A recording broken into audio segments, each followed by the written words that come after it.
আরে আমার সোনার বাংলাদেশ।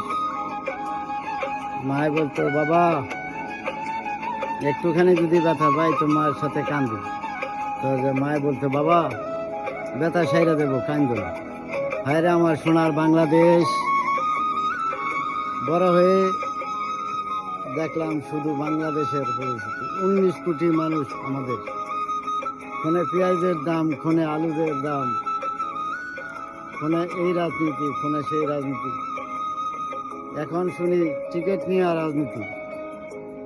হায়রে আমাদের প্রবাসী ভাই, আপনাদেরকে এই কান্না এই জীবনে আর কি শেষ হবে না।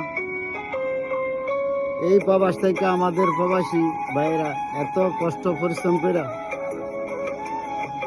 নিজে না খাইয়া, নিজে রান্দা, নিজে কাপড়লতা দিয়ে এত কষ্ট কিছু করে লিমিটেড যোদ্ধা আমরা, এত কষ্ট করে টাকা পাঠাইয়া, তবুও কি বাংলাদেশ শান্তি হয় না? বাংলাদেশটা কবে শান্তি হবে? বাংলাদেশের মানুষ কবে সুখী হবে? বাংলাদেশের মানুষ কবে একটু নিঃশ্বাস ফেলাইয়া চলবে? আমার তো মনে হয় না। এই যে ছোটবেলা উষ্টা খাইয়া পইরা ব্যথা পাইছি, মার কাছে বিচার দিছি, মা ব্যথা পাইছি, এই ব্যথা কি মরণ না হলে কি শেষ হবে না?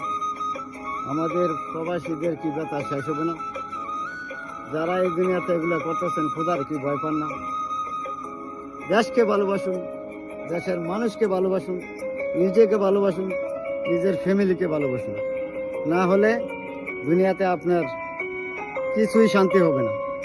যারা এই কাজগুলো করতেছেন, এখন টিকিট নিয়ে ব্যবসা করতেছেন, মানুষ নিয়ে ব্যবসা করতেছেন, আপনার ফ্যামিলির জন্যই করতেছেন। আরেকটা ফ্যামিলির অংশ করে আপনি নিজে সুখী থাকবেন, আল্লাহ কখনো দিব না। ঠিক আছে? তো যাক, ইনশাআল্লাহ দোয়া করি আমার বাংলাদেশের জন্য, আমার মার জন্য, আল্লাহ তাদেরকে ব্যস্ত নসিব করুক।